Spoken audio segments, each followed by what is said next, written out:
जय माता दी। कैसे हैं आप सबका स्वागत है मेरे इस यूट्यूब चैनल पर। आज का जो टॉपिक है वो ये है कि घर में सभी लोग नॉनवेज खाते हैं, माँ काली को भोग कैसे लगाऊं? क्या नॉनवेज जहाँ बन रहा होता है वहाँ अलग बर्तन में हम सात्विक भोजन बनाकर माँ को भोग लगा सकते हैं? इसी पर आज का ये वीडियो है। जो किसी सब्सक्राइबर ने पूछा है प्रश्न, उसी का जवाब आज दिया जाएगा। वीडियो में आगे बढ़ने से पहले जल्दी से मेरे चैनल को सब्सक्राइब कीजिए, बेल आइकन दबाइए ताकि मेरे द्वारा अपलोड की गई हर वीडियो की नोटिफिकेशन आपको मिल सके। तो चलिए बढ़ते हैं वीडियो में आगे। देखिए, माँ काली जो हैं वो बहुत ही उग्र देवी हैं और उनकी पूजा पाठ में कोई भी त्रुटि नहीं होनी चाहिए, वरना माँ क्रोधित हो जाती हैं, है ना।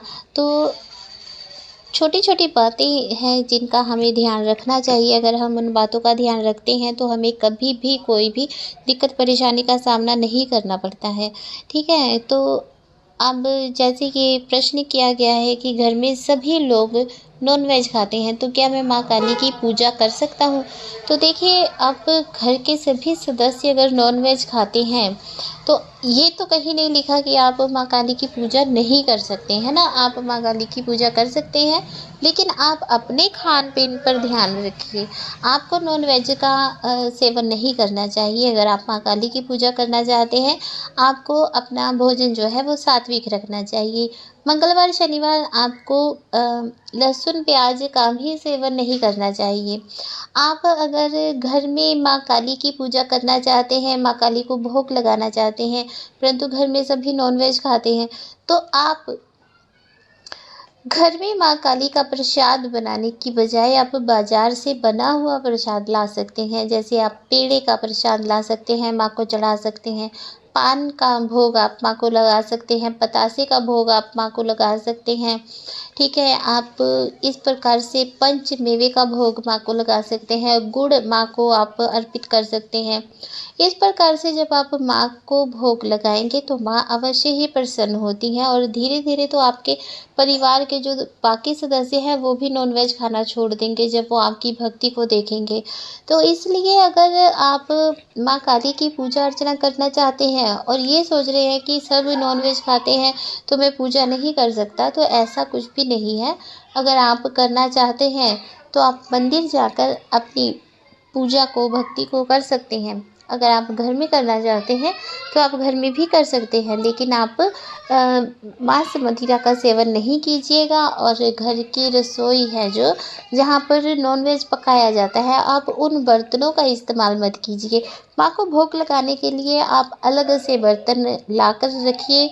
उन बर्तनों को साफ़ करने के लिए आप अलग से सोप या जो भी डिश वॉश होता है वो रख सकते हैं।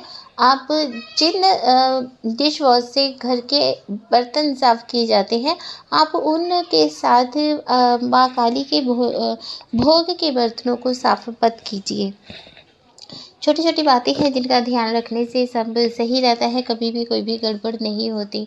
अगर आपके घर के किसी भी सदस्य ने मांस का सेवन किया है तो वो मंदिर में, आपके घर के पूजा स्थान में कदापि ना जाए, बिल्कुल भी ना जाए, तो इससे भी दोष लगता है। तो आपको इन बातों का ध्यान रखना चाहिए। अगर आप पूजा पाठ करना चाहते हैं माँ काली की तो आप निस्संदेह कर सकते हैं, लेकिन जो भोग है वो आप अलग रसोई में अलग बर्तनों पर पका सकते हैं। जैसे आपका मन है हलवा चने का भोग लगाने का, है ना, तो आप अलग जो स्वच्छ साफ बर्तन हो जिसमें कभी भी नॉनवेज पकाया ना गया हो, आप उन बर्तनों का इस्तेमाल करके हलवे चने का प्रसाद बना सकते हैं, तो इससे भी दोष नहीं लगता है। बाकी अगर आप नहीं बना सकते हैं, किसी कारणवश आपके पास ऐसे बर्तन नहीं है जिसमें जो बिल्कुल शुद्ध हो, तो आप बाज़ार से बना बनाया भोग भी ला सकते हैं। जैसे आप पेड़े ला सकते हैं, काले गुलाब जामुन ला सकते हैं। इनका भोग भी आप मिष्ठान के रूप में लगा सकते हैं, नैवेद्य लगा सकते हैं। गुड़ का, बतासे का आप पंचमेवे का भोग लगा सकते हैं। कच्चे दूध का भोग लगा सकते हैं। लौंग इलायची का भोग आप लगा सकते हैं, इससे भी माँ प्रसन्न होती हैं। तो ये सब भोग आप लगा सकते हैं। तो ये थी आपके प्रश्न का जवाब। आशा करती हूँ कि आपको अच्छे से समझ आ गया होगा। जय माता दी। खुश रहिए, खुशहाल रहिए।